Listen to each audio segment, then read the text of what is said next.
This is WWE superstar Drew McIntyre, and you're listening to the WWE Podcast. The champ is the one that everybody wants, me. Becky Lynch is going to WrestleMania. Claymore! Austin 316 says I just whipped your ass. This is my iron. You're going to acknowledge me. Hey guys, welcome to the current state of WWE. We're going to get to Anthony and myself in just a minute. But first, I want to thank everybody for joining us on Patreon. A lot of you guys have done it over the last several days. I appreciate it. And also a very special happy 50th birthday to PJ Polacco. You guys know him as Just Incredible. And he will be on this show actually in the After Dark version, part 1 and 2 of Wrestle Magic. That'll be dropping shortly in the next day or so. After you listen to this, it may already be in the feed, and part 1 will be on the free feed. Part 2 will be on the Patreon feed. So head on over there if you want part 2. It is a bit more of an adult version of the show because of the language used, but that's what the Patreon side is for. You get exclusive content, and you're able to hear an uncensored ad-free version of the show. So head on over there if you want part 2. Part 1 will be dropping shortly, as I said, and Anthony DeMarco is going to join me for the current state of WWE. Well, how about right now? So everybody take care and enjoy the show. I'll be back tomorrow with a Raw review. See you soon. Welcome, everybody, to the current state of WWE. It's time to talk about what's going on, and there is certainly more than enough to talk about tonight, as we had one of the biggest SmackDowns in quite a while, with star power up and down the lineup on SmackDown with Triple H and John Cena and Roman Reigns and LA Knight and Cody Rhodes and KO. Go down the line. Jade Cargill made an appearance, but through all of that, and we also, as I like to make sure you guys know, disclaimer, we don't know what happened on the season premiere edition of Raw, so there are probably big things that happened there too, but we're going to talk about everything up to SmackDown last week, and trying to narrowly focus this, Anthony, I don't know how you feel. It's difficult, right? I mean, because there's so many things we could pick and choose from, but I think we should start with the ousting of Vince McMahon at Creative. Those are the latest reports, so what do you think? I mean, it's very fitting to start with that because every other thing that we'll probably talk about tonight is a direct trickle-down effect from Vince no longer being creative. And, you know, for the last 8 months or so, or whenever he forced his way back into WWE in late January, early February, whenever it was, we were always wondering, like, how much say does Vince have? And evidently, over the last 6 months or so since WrestleMania, specifically the Raw after WrestleMania, there were a lot of signs that Vince had his fingers back in the WWE creative pie. But now it seems like maybe Vince is gone for good, because for the first time in history, or since 1985 or whenever he bought it all those years ago, Vince isn't the end-all be-all in WWE.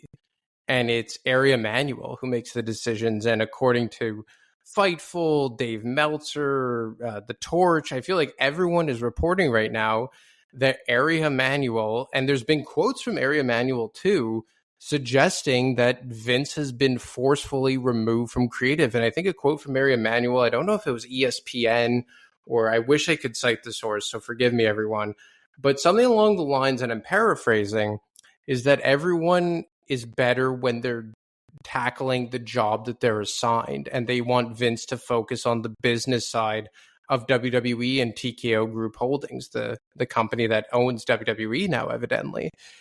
And it's absolutely flabbergasting to think that just a few short months ago, we're just like, Vince is back in, he's never going to leave until he passes away. There was the quote from Kurt Angle talking about how Vince told him when he returned to WWE in 2017 that they're only going to pry it away from him from his cold dead hands. But now that Vince is not the majority owner of WWE, and he does legitimately have a boss for the first time in almost 40 years, it feels like the Vince era has finally come to an end as far as creative is concerned. We can hope. And I just want to say that Sure, there are some that believe that, oh, well, that's just kind of a front. It's more of optics. It's just trying to settle the crowd, so to speak, and make it look like and say the right things, that he's really not in creative. We could go down that road. I don't want to. I'm going to take this at face value, especially given the fact that, as you mentioned, Vince has a boss now. There is no more Vince is the end all be all. He may have the kind of inherited respect that he will carry until the day he dies, doing what he did for the wrestling business. And I have all the respect in the world for what he did. I mean, so many jobs and so many moments and so many lives that he changed doing what he did. So, but it's just time to step aside. And now that it's not him that can make the final call, that somebody else can, that Vince McMahon can be told what to do, and that Ari Emanuel has the nuts to do it. That to me is the most, I guess, convincing that it actually is the case, that Vince has been forcefully removed into a more subdued back office, run the business operations, day-to-day stuff. And that's great. That's where he should be at this age. Honestly, he should be. And I think that we have seen it already manifest itself creatively on TV, because as you said, for a while it looked like, oh my God, you could see it on TV. You just like, this feels very much like Vince. This feels like Vince. And it was.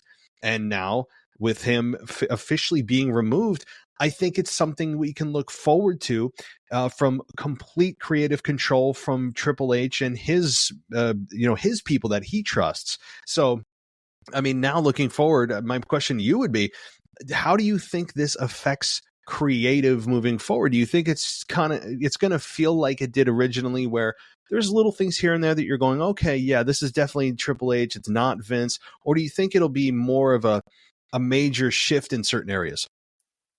Well, first off, before I tackle that, I just want to say a quick thing about stuff leaking and things getting out to the media. Like, as you know, I also have a sideline job in media for hockey. And one thing I'll mention, I'll even toss it to you because you do follow the NFL and MLB. In today's day and age, there's always at least one significant person in a company that's willing to tell the truth. Are they not? No doubt about it. At least one, yes. So that's why I think that we should take this at face value, because there's no way that everyone is going to be keeping this hush-hush about Vince McMahon being ousted of creative. But in terms of your question, I believe that we're probably going to see the biggest change, in my opinion, in terms of storytelling. And that doesn't even necessarily mean who's getting pushed, who's the champion, who goes over at WrestleMania, because a lot of times Vince did have his finger on the pulse for who was the over guy or who should main event the biggest shows. Like, if we're being honest, a lot of people, and myself included, I'm sure you were guilty of this as well, just defaulted to everything Vince did was bad and anything Triple H did was good. But I think it's more the storytelling. Letting everyone know that every wrestler is there for a reason and everyone is going in a specific direction for a specific goal. So does this mean that I think that Roman Reigns is going to drop the title overnight and we'll never see Brock Lesnar in a main event again or what have you? No, I don't. But at the same time, I think that we're seeing a lot of creative storytelling here.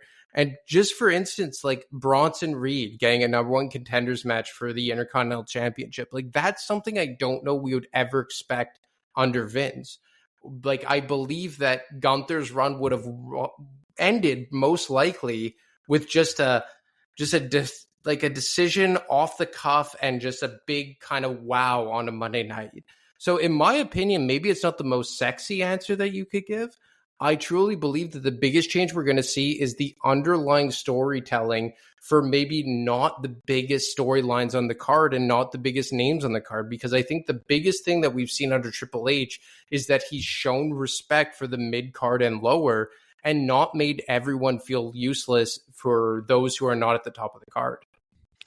That's kind of where I'm leaning, is that it's not going to be a major shift and overhaul of a complete wholesale change. Raw looks totally different and he's pushing everybody that wasn't pushed before. And like you said, he's dropping major titles. No, this to me is going to be a more nuanced deal. And honestly, he's had significant influence, even with Vince there. He's still had significant influence backstage. So it's not like this is a totally new thing and we're going to overhaul the whole system. No, I think it's going to be business as usual, but the methodology, and it's I think what you were getting at is their strategy, their process for telling stories is going to be different than Vince. You've seen it already with longer title reigns than under Vince McMahon, at any point nearly under Vince McMahon. And as you said, the talent that otherwise wouldn't get an opportunity. I mean, hell, Johnny Gargano just a few weeks ago main evented the last segment of Raw. I mean, he went into the abyss since then, but things like that you wouldn't normally think of. And like you said, with Bronson Reed getting a title shot, that's definitely something at this point in Bronson's career that Vince wouldn't do. So yeah, that is something that I think Vince wouldn't be focusing on. And as you said too, though, it is fair to say that everything Vince does is not bad and everything Triple H does is not inherently good. And I think we fell into that trap because we wanted to see Vince gone so bad. We just want him out. We appreciate it. We thank you. It's just time to move on. And he was very reluctant to do so. I just think ultimately it's going to be a better production value for the fan and better for the talent to get more opportunities and stars that otherwise wouldn't. I think it'll be overall better. Now, it's not to say that he's not going to screw up and do some stupid stuff. Of course he will. There'll be times where people will question him and go, well, what would Vince have done? It's going to happen. Triple H is going to stumble badly at certain points, but that's to be expected. Overall, though, I think it's going to be a net positive for everyone involved.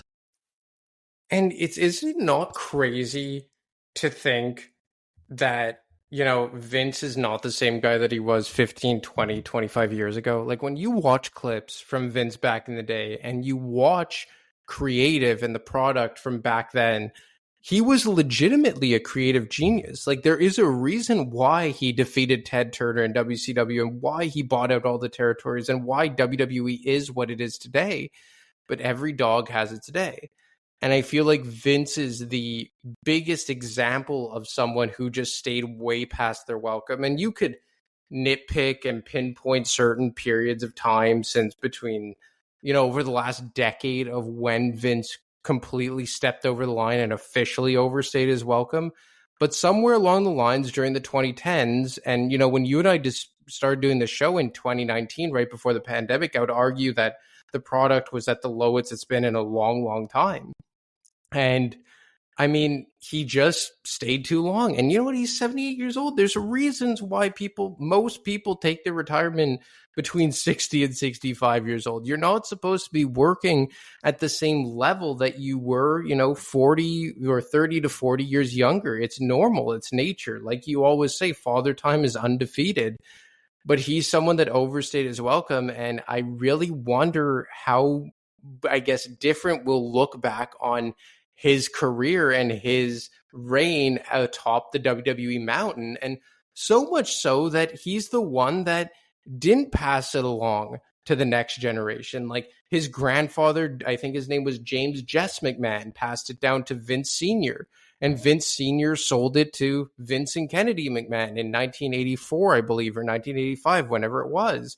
And Vince Jr. was the only McMahon since they started this family business to not pass it down to the next generation, not to Stephanie, not to Shane. And even though it's Triple H now in charge, it had to be forcefully taken from Vince and given to Triple H on a creative level. On the business side, it will never be a McMahon-run family business again. Which, I mean, I'm no business scholar by any stretch of the imagination, so I can't tell if it's better that it's now in the hands of Ari Emanuel and Endeavor as opposed to Stephanie and Shane McMahon. But it's just crazy to think that he couldn't let go so bad. And in a way, it is kind of sad.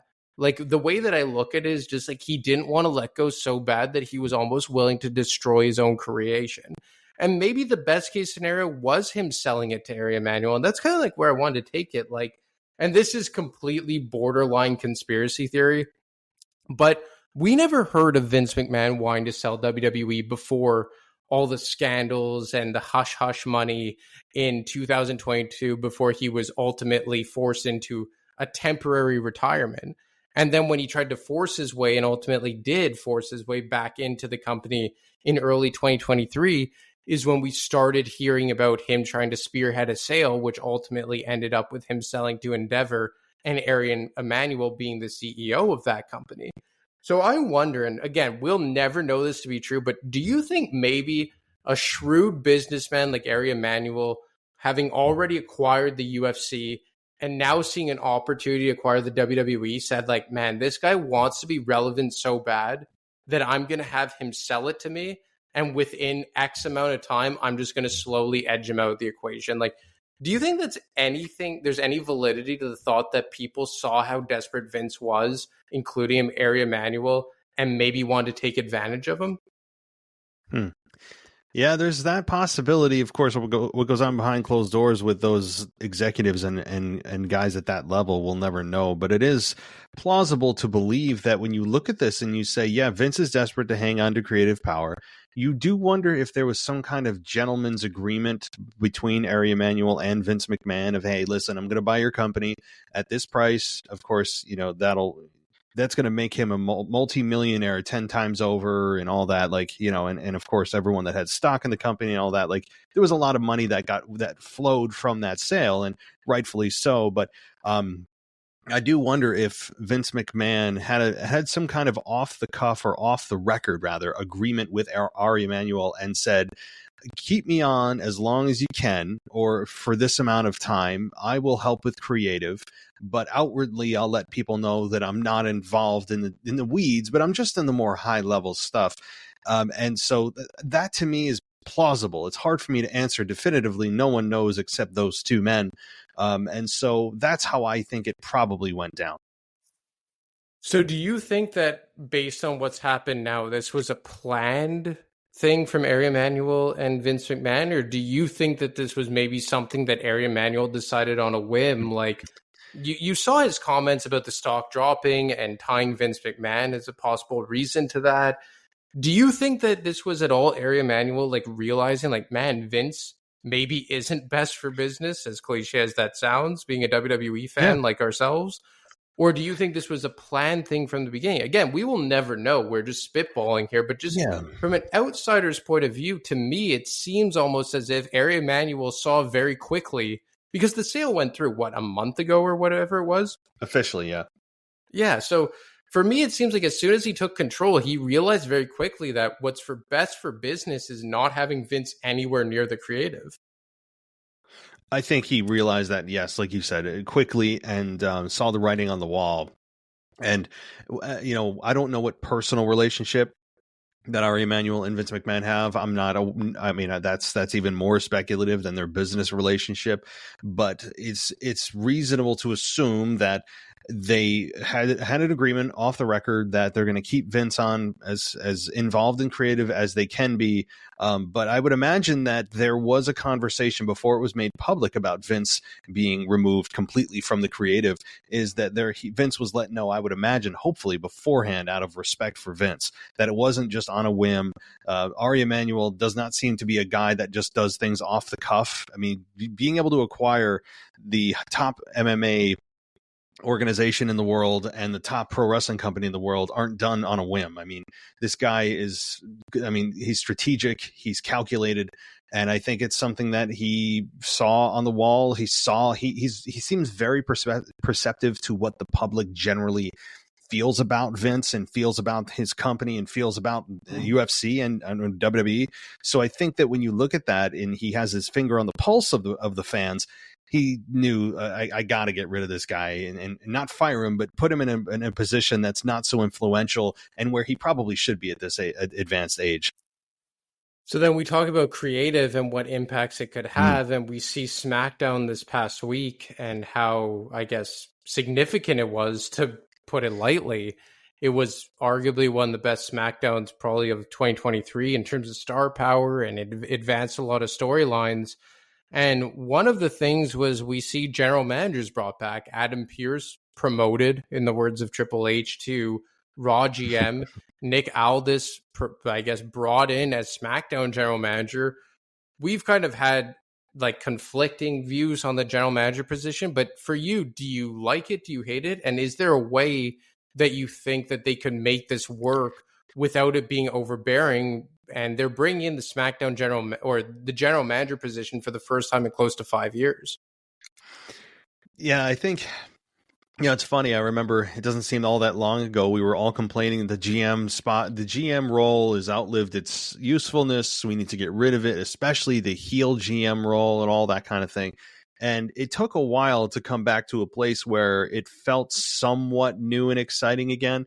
I'm not overly, I'm not giddy about it, but I think that if they are properly placed in their roles, it's not circulating around the GM during the show, that they're there to just make honestly common sense decisions, which are, I mean, when you look at what the GMs do on camera anyway, most of the time the cameras are on them and they're just texting on their phones, and then you have two people yelling at each other in their office and they're like, oh, why don't you two have a match? And then the announcers are like, that's brilliant. It's like, a grade school kid could come up with the solutions to everything that happens. It's not exactly, at least from a fan's perspective, something that's super highly, somebody that has to have an otherworldly IQ and able to qualify for this position.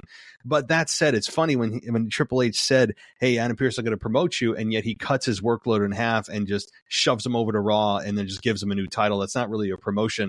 But nonetheless, of course, it's all pro wrestling storyline promotion, but that was kind of funny. And then Nick Aldis, who I have not seen work very much at all, had a very demanding, commanding presence. He seemed confident.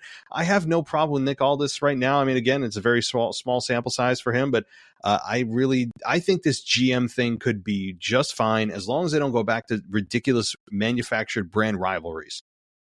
Yeah, and I do think that there is a benefit to having a set Raw GM and SmackDown GM, as long as they're not too overbearing. Like, they don't always have to be directly involved with the storyline. Like, let's say, Mick Foley was at odds with Stephanie McMahon in 2016, or Shane McMahon being involved on Team SmackDown in 2017 and the sole survivor at that. Or, Shane and Daniel Bryan, the commissioner and the GM, tagging with each other against Sammy and Kevin.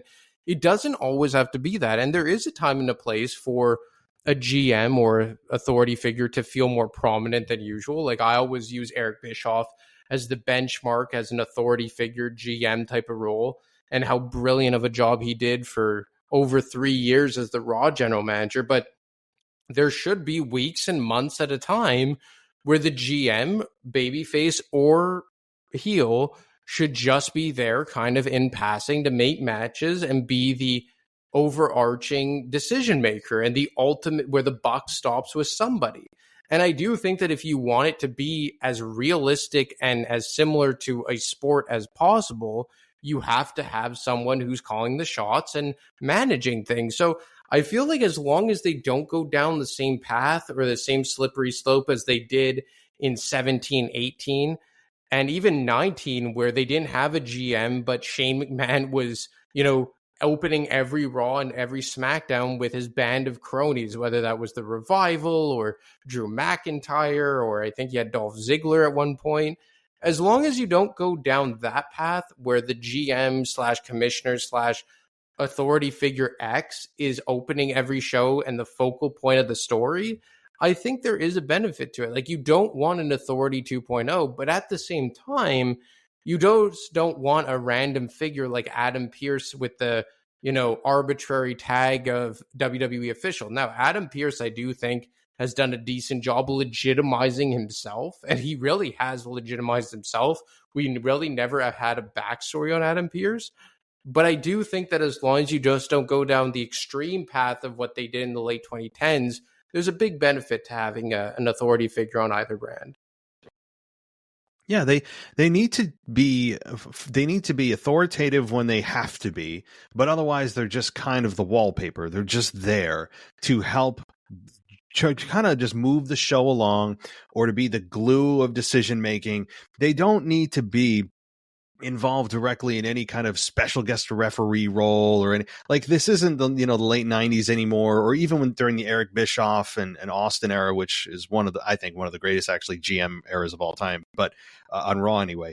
So I just don't think that you need the GMs to be, like you said, overbearing. They need to be there when they need to be there.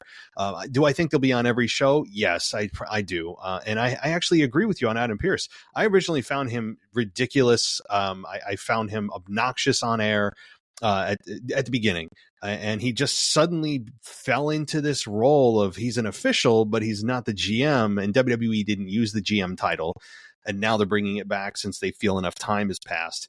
But I think ultimately it's going to be fine. I mean, they shouldn't be involved directly in any storylines. They're there to help make matches and really make common sense matches that even if a GM weren't there, the matches would still happen.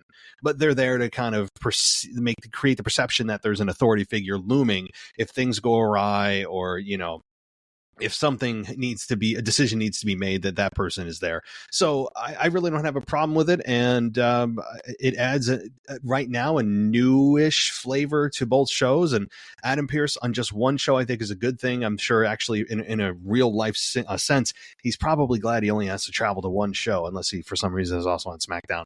I really think this is it's a positive moving forward.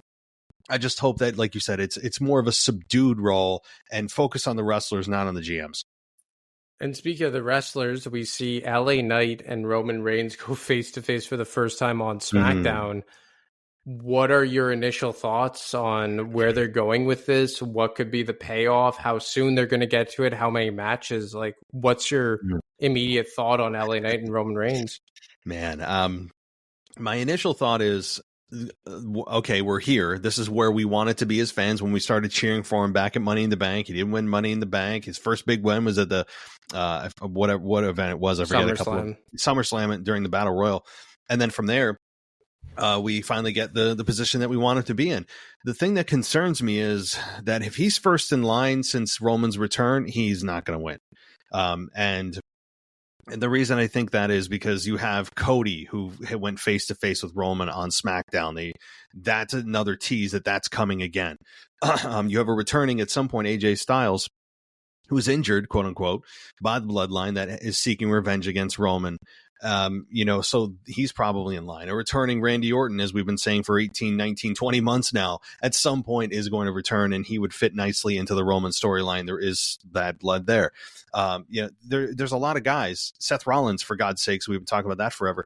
There's a lot of guys that still Roman has to go through and potentially defend his belt against. Now, does that mean LA Knight can't have multiple matches against Roman? No, but no matter how many matches he has, to me, we're getting into the point of the season, and even Triple H alluded to this on SmackDown, that he said, we got Crown Jewel coming up, but right around the corner of Survivor Series.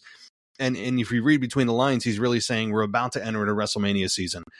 He didn't say it verbatim, but that's, I think, what the implication was. And I just don't think if LA Knight is the first guy up to bat, that he's going to be the one to be successful. He's more of like the end boss, so to speak.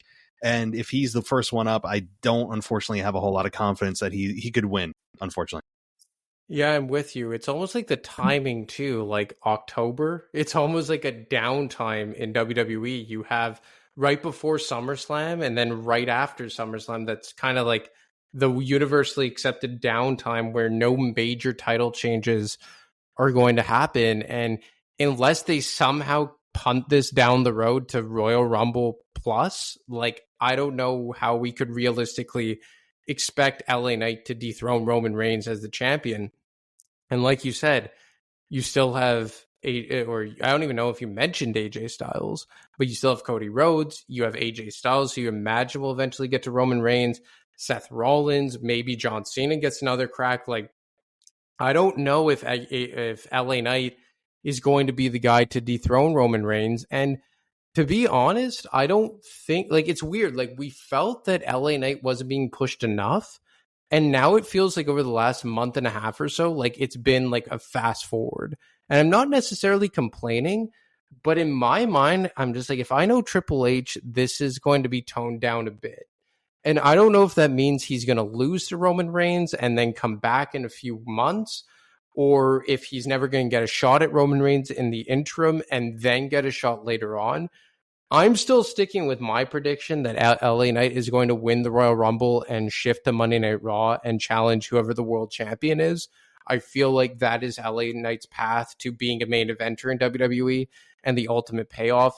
I'm assuming it's going to be a heel Drew McIntyre, and if it's a LA Knight versus heel Drew for the World Heavyweight Championship at Mania, you can sign me up.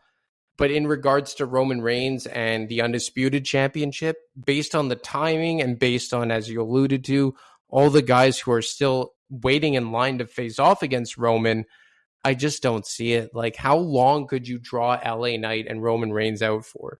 Like, max till Royal Rumble? Do we see LA Knight winning the championship between now and the Rumble? Like, I don't see it. I don't see that being a worthy payoff for ending a 3-year plus title reign for Roman Reigns. So, unfortunately, I don't think that he's going to win the Undisputed Championship. But I don't know about what you think, but I think that he is on a collision course for the World Heavyweight Championship, because I don't know who else they could justify winning the Royal Rumble right now other than LA Knight. Oh, no doubt about it. I think you kind of took the words out of my mouth when it comes to the world title, because with Drew still babyface, but he's teasing the heel gimmick. I think he's going to turn full heel probably at Crown Jewel, take the belt from Seth, and then you have a somewhat long run. Not in compared to Roman, but in just regular terms, you have a longer run from Crown Jewel to Mania, and that's where LA Knight ends up, conquering the mountain, is against Drew McIntyre. I think that's a more plausible solution, especially like you said, the timing is weird, and I don't want to sit here as a fan and go, well, this is what I want, but I don't want it right now.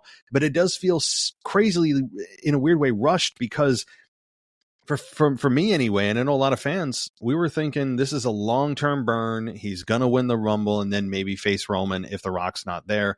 And by the way, guys, apparently the latest report is The Rock and Roman's not happening. I'm not even going to get into it. I don't want to dive into that.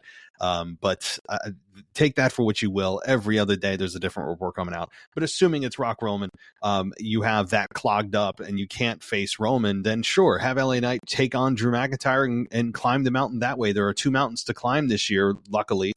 And now we can look forward to that if he doesn't. I mean, but let's play a little bit of a wild card here. What if LA Knight does beat Roman?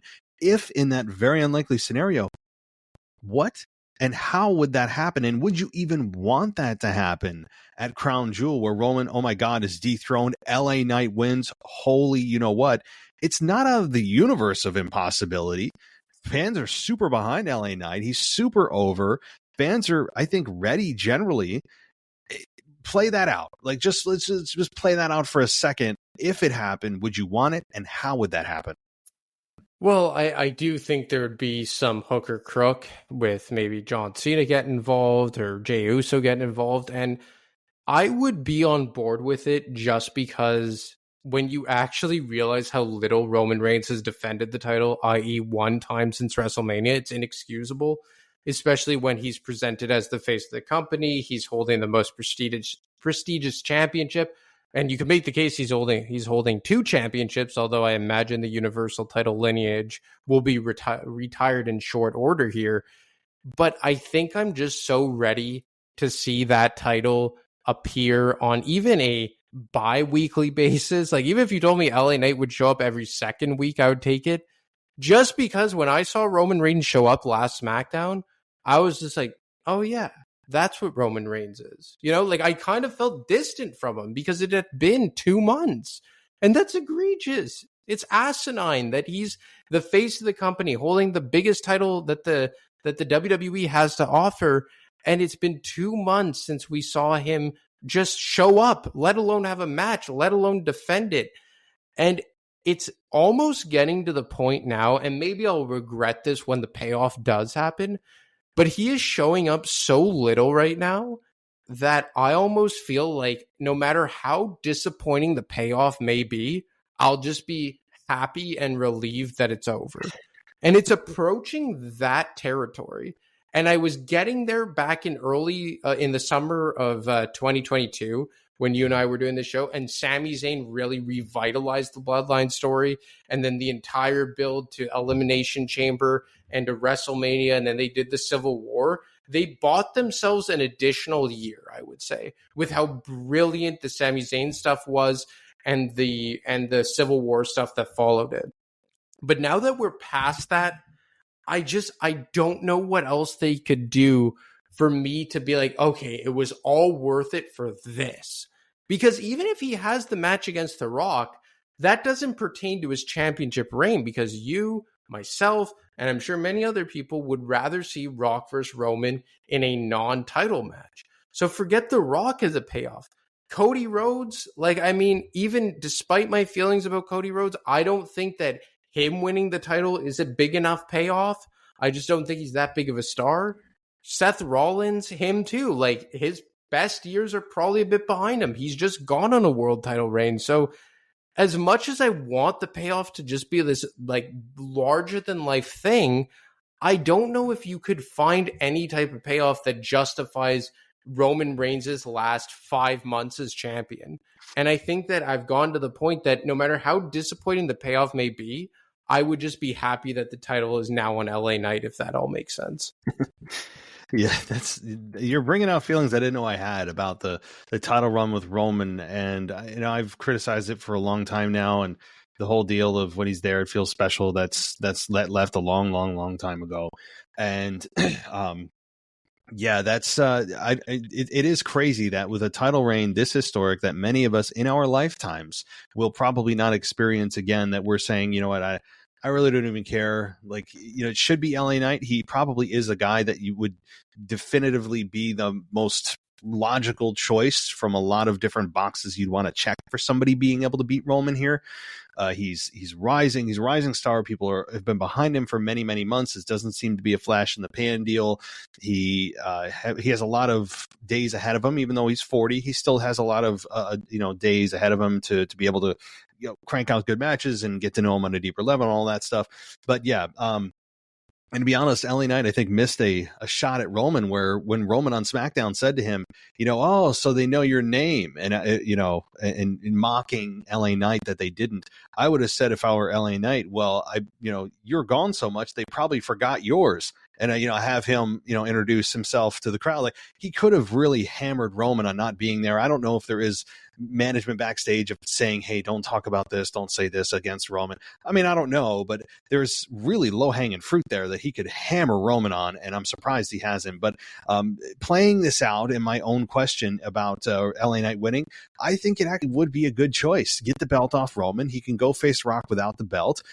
He can still have great programs with guys, and it doesn't need to be for the belt. AJ Styles versus Roman Reigns in a non-title, fine. Everything doesn't need to revolve around Roman with the belt hibernating somewhere at home. And I think that we're at the point, and I think a lot of fans maybe don't realize we're at the point of just going, you know what?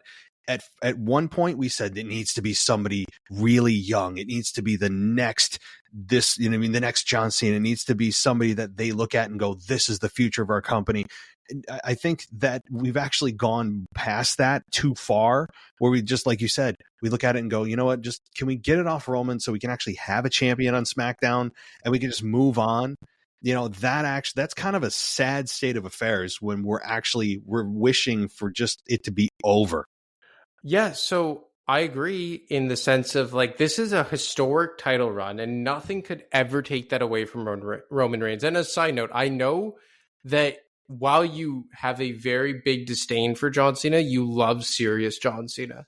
And how awesome was the part of John Cena's promo where he was playing up the importance of Roman Reigns' run on SmackDown? Oh, it was.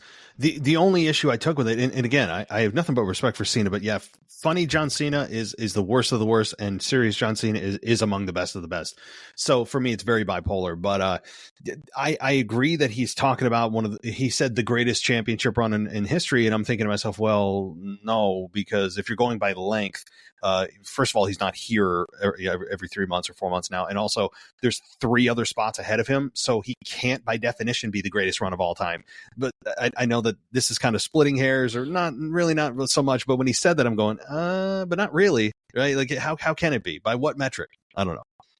No, yeah, I agree. So honestly, I guess my entire point here is that you have a really great run here and something that will never be taken away from Roman Reigns. But at the same time, unfortunately, because of how long you're drawing it out, and it's not even the length, to be honest, it's the fact that for a year and a half, because it's pretty much been since WrestleMania 38 that Roman Reigns has taken on this part-time schedule, he's barely been around, and significantly more since WrestleMania 39. So we've just seen a steady decline of Roman Reigns' appearances. And I just say this, one time since WrestleMania has Roman Reigns defended the Universal Championship. And it wasn't even against and I don't know disrespect to Jay, but it wasn't even against a true threat. It was against Jey Uso that most people expected to lose in the fashion that he did. Like DJ Kuzmo called out the exact booking that led to Roman Reigns defeating Jey Uso at SummerSlam.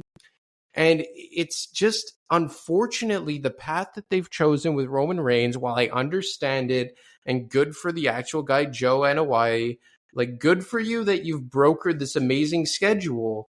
Unfortunately, it is diluting the legitimacy and the validity of your title reign. And we know that you're 3 years plus and all that, but how many times have you defended it? And it's been 4 times in 2023 and 1 time since WrestleMania. And to me, I mean, barring a major shift here, I don't really know how good the payoff could be for me to be like, oh, you know what? In retrospect, it was all worth it. It was all worth it. This entire, long run of him and these giant stretches of him not being around the product, it was all worth this. And I just don't know if they have that. I really do not know. And it's unfortunate because I love the work Roman Reigns does. I've, for the most part, really enjoyed his run as the undisputed champion. But the longer they push forward with him defending it on like an once and every 2 month basis, I don't know if they could ever suck me back in to being so captivated by the potential loss of him and the championship. I think you brought up a point that all of us as fans need to realize, that we're at the point now that, yes, some of us, and you and I are included, we want to get it over with. We don't want to make it a horrible choice for who wins or how it's done. But even if it's just an average way for the title to be changed hands, I'm at the point. I'm with you. But I think the expectation of what this title change will mean and the moment that it happens should be tapered down by a lot of fans, because it's gotten to a point, as the days and months and now years continue to tick on by, that this moment that they're building to is some kind of grand scheme that they've thought of, and this person they've had in mind forever, and there's going to be this next anointing of Hulk Hogan with combined with Stone Cold Steve Austin and combined with The Rock. It's going to be this megastar, pun intended, I guess. I don't think we need to and should be thinking of it anymore in that terms. It should just be, the goal should be, okay, great, whoever wins it, the expectation should be, I mean, it's not going to happen because some fans are not reasonable. I just think that we need to look at it and go, okay, the person who wins this, it'll be a big moment. It should be a launching pad in their career, but it's not going to be the perfect moment that we all envisioned of what this will mean. And that's why I think they should just, like you said, it is detrimental to SmackDown itself, just like the sacrifice of Roman combining the belts, beating Brock Lesnar, and then Raw didn't have a champion for a year. And they did great things with the US title, which is what they should have done, but that still was a massive loss on Raw. And then you had Roman at the same time stop coming to SmackDown regularly, and it was started to get more and more where he would take more and more time off in between dates. And it just was this perfect storm of like, okay, Roman's supposed to be our biggest champion, our most important champion, but he's not there as much. So the guys on SmackDown can't talk about it because Roman's going to be gone for the next 2 months. And then on Raw, we don't have a champion until Seth won it in May of this year. So it's at the point where we just need the damn title back on a somewhat regular basis on SmackDown. There's no more value. You're not going to get anything back that you already don't have from Roman's run. Like, what else? I don't even care if he's the number one anymore. I don't even care if they go all the way. Well, I do care, but I don't know what they think they're going to gain from here until they envision Roman dropping the title that they don't already and haven't already achieved. That's my problem. Well, for you, could you conjure up a booking decision that would leave you saying like, man, like I was wrong, it's all worth it now? No, there's nothing, because it's, again, other than, no, there actually isn't, because what they've, It's not that Roman Reigns' title run was a failure. I want to define that, because it wasn't. It is and will forever be one of the most historic title runs in history, and they'll do documentaries about it, and they should. Absolutely. But will there be a payoff to all of this where we look back and go, wow, that was all worth it? I doubt it, because of how much anticipation and build this has had over 3 years of who's he going to drop it to? What's the story going to be? Is this all going to be worth it? I doubt it, because what this has taken from the company is probably not going to be reversed and given back when Roman does drop it. It's because as I mentioned, I just outlined, I'm not going to repeat myself, but like everything that has taken from WWE and taken from the television product and taken from actual guys on brands that haven't had a title to fight for in years, that is really hard to return in kind and go, oh, well, see, we did this, it's all worth it. I don't even know what that could be, because even no matter what perfect plan they have in their mind, it's all going to come down to fan reaction, and you can't. That's always a crapshoot.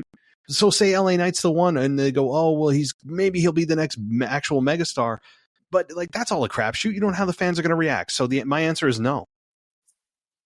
Yeah, no, it's 100% true. And it always makes you think back to, as much as we praise Triple H and kind of dunk on Vince, Triple H's first major booking decision that I still critique nowadays, I won't speak to anyone else, but I still critique it, was when he decided to keep both championships before they became, I guess, physically unified, on Roman Reigns at Clash of the Castle. And you heard the rumored original plan of Austin Theory cashing in for, I believe, the WWE Championship, and then Drew winning that title in a triple threat by pinning Austin Theory. Therefore, you keep the Universal title and the numerical reign on Roman Reigns of the Universal Championship, and you protect him from not taking the pinfall. And I just wonder if, had he made that decision, and now since then they've introduced the World Heavyweight Championship, and you have a consistent world champion on Monday Night Raw, and a lot has been corrected, but I wonder, had he just put the belt on Drew and gone with the rumored original plan, if we would be less inclined to just be so bitter towards the Roman Reigns run. Like, how do you feel, I guess, 14 months removed from the Clash at the Castle decision to keep both championships on Roman Reigns? I mean, I don't feel any different.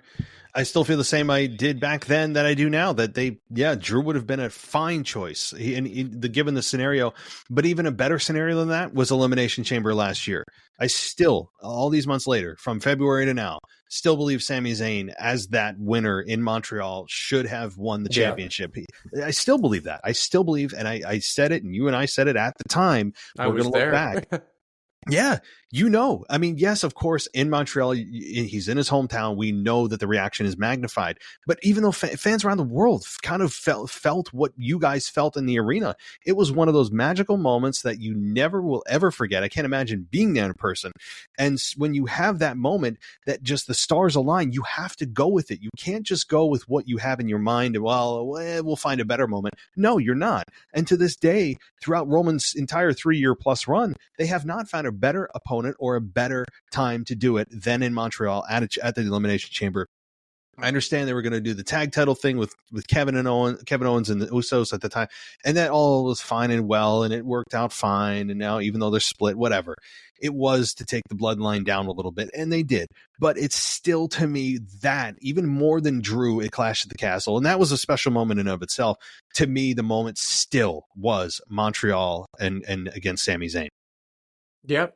No, that was the moment that would have justified it all. Yes. And I know that they wouldn't have got to 1,000 days. I get that, but that would have been a moment engraved in history. And you wonder, and again, this isn't like the situation of me saying every bad, booking decision is Vince, but it does correlate right around the time where Vince was back in WWE in a prominent role. So do you think, not to go back to where we started this conversation, do you think Vince had anything to do with Sami Zayn not going over that night? Ooh, it seems very Vince-esque. It seems very Vince-esque. At the same time, Triple H is a very smart businessman. He has, since he's transitioned from his role, trading in the tights for the suit and all that, I think he has really, absorbed a lot of business acumen and realized, okay, guys, we can't do the knee-jerk reaction. I know a lot of fans are really thinking this is the moment, and we are tempted to deliver, but we have bigger plans. And I would say to them, okay, well, it's been what now, 8 months? What were those bigger plans again? What Roman going and hiding for 6 out of those 8 months, defending against Cody, and then Jey Uso, and then that's it? Like, what is this? I mean, I don't know what the conversation was back then and who was involved, but it does have Vince's earmarks, though. It does have Vince's earmarks of, well, Sammy doesn't really look the type. He's not the kind of body type. I don't know if he can carry the company and this. And you can kind of hear Vince in your ear of the reasons why Sammy's not the right guy. But to me, he looks to me much more of a relatable guy, a more just kind of somebody like a Daniel Bryan that fans gravitated to, that sometimes Vince doesn't understand why fans gravitate towards those guys instead of the larger than life bodybuilding that he just, for whatever reason, never got over. And so, no, I think Vince, to answer your question, I think he probably did have a say in that, given the timing of things. And do I think he was the ultimate decision maker? Tough to say, but given the outcome, probably, because I think Triple H may have been more tempted to say, let's do this. This is a magical moment. I've been in the ring and I've now been behind the scenes, and I know a magical moment that doesn't happen often. It happens, sparingly. Let's pull the trigger. That's just my own opinion. Unfortunately, we'll never know the truth. And you know what's crazy about that is, for as much as I hate the Cody Rhodes character, and I want to say one pro Cody Rhodes thing, because I do want to emphasize that I hate the character, not the person. And I don't know if anyone else saw this, but on SmackDown, when he gave the belt to the young boy in the front row, and how excited that guy was, that young man was.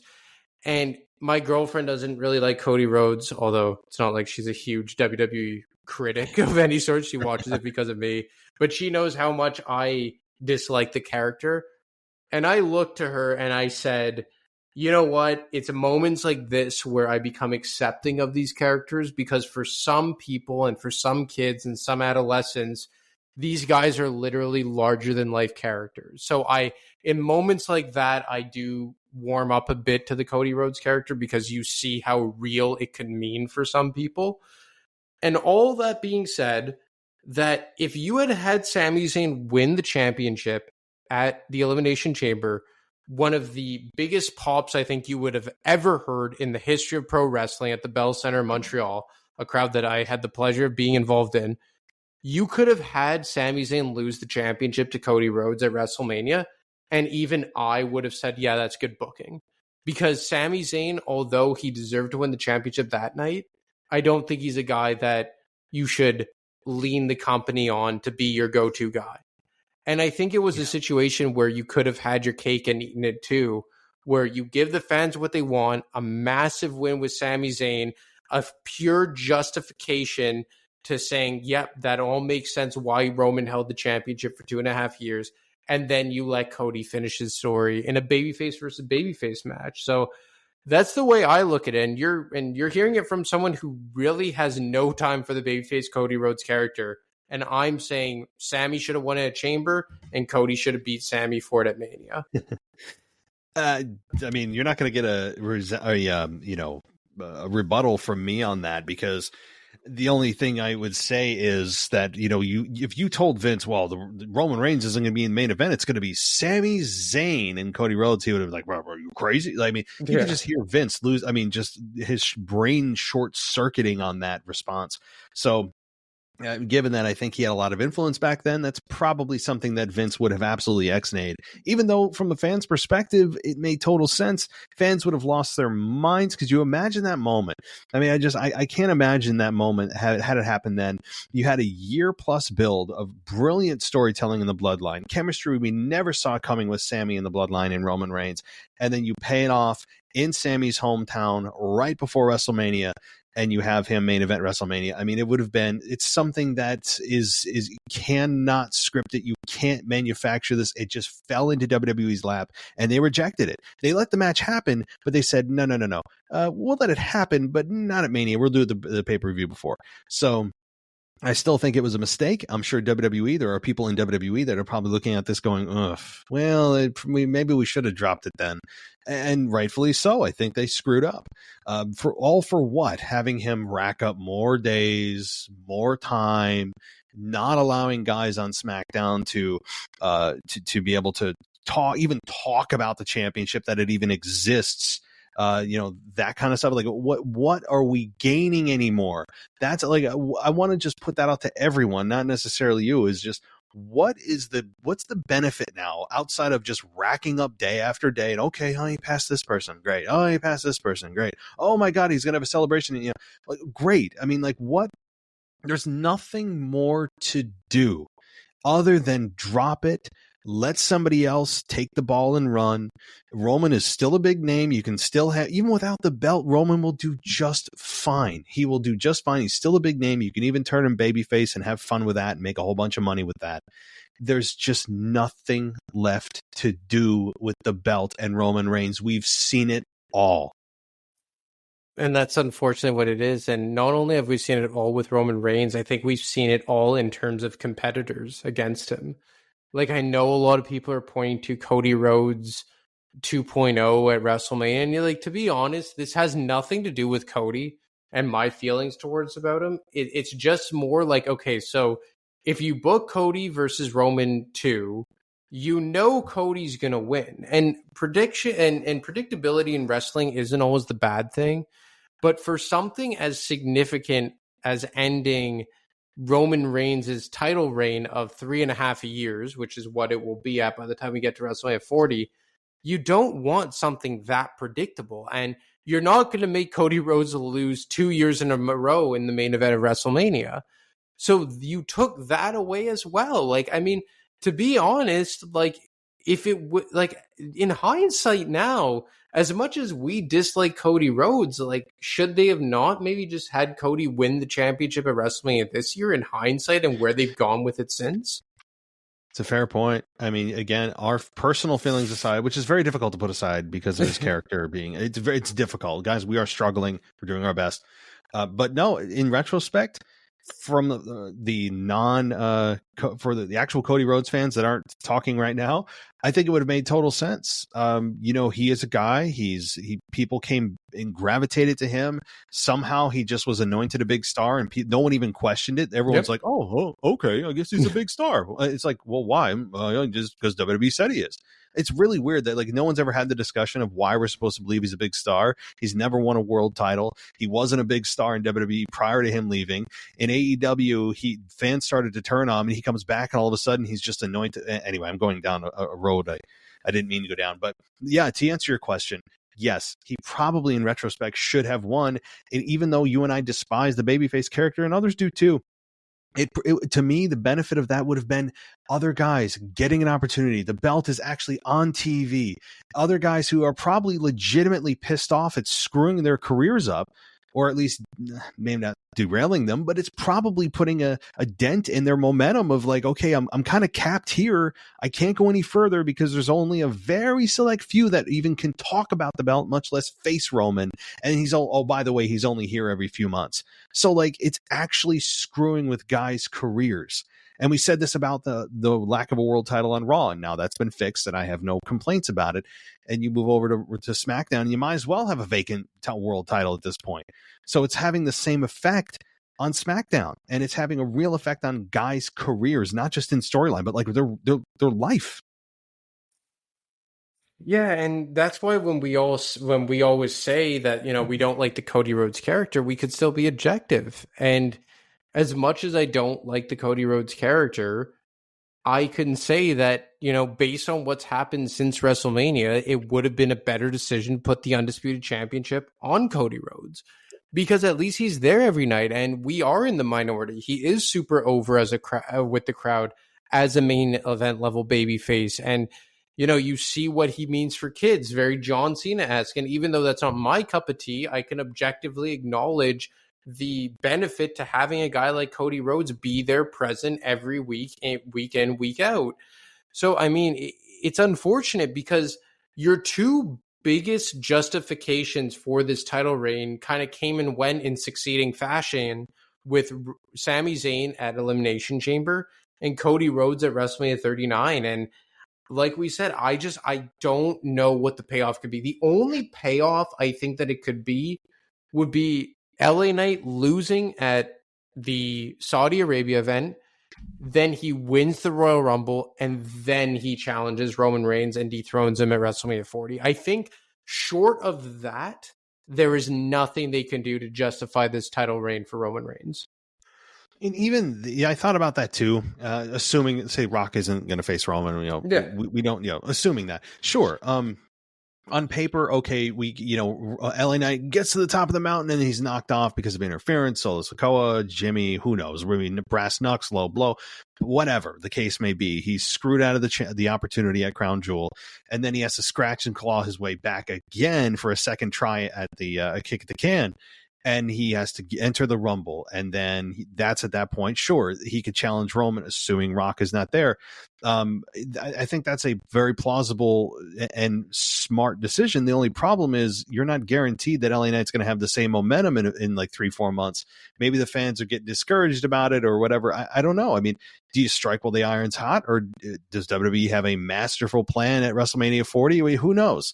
At this point, WWE, they have to know if The Rock's going to face Roman Reigns, because that is a massive spot that could be filled by several guys, by the way, for WrestleMania. And there's so many moving parts that if The Rock's going to do it, WWE has to know by now. If I were them, I'd be like, you got to say yeah or nay. Like you can't renege on this decision. Whatever you tell us, we're going to go with. Don't tell us in 3 months. Oh, can't do it. Like no. Like you need to know now. Because these plans, I'm sure, looking forward, they're going to affect LA Knight, it's going to affect Cody Rhodes, it's going to affect AJ Styles, it's going to affect Randy Orton, it's going to affect everybody. So, all right. Well, I think we'll conclude there. Do you have any wrap-up thoughts? No, just all in all, it's a shame that we have such a negative view on Roman Reigns, because his character in a vacuum has done a brilliant job, and we can't take that away from him. Agreed. Yeah, he has. And when we look back, I think we'll be a little softer on his run, and because we'll be out of it. And now the thing is, we're in the thick of it. So I think we have a bit of a can't see the forest through the trees type of deal. But I really, I'm ready for this to be over in a respectful, logical way. It doesn't need to be something magical. You're not going to be able to create that, I think, at this point. So, but guys, don't forget, check out After Dark. It's available on Patreon for SmackDown tier and higher. And this week you covered why you don't like AEW. So that was a fun listen, I gotta say. Well, I'm glad you took the time to listen to all of it.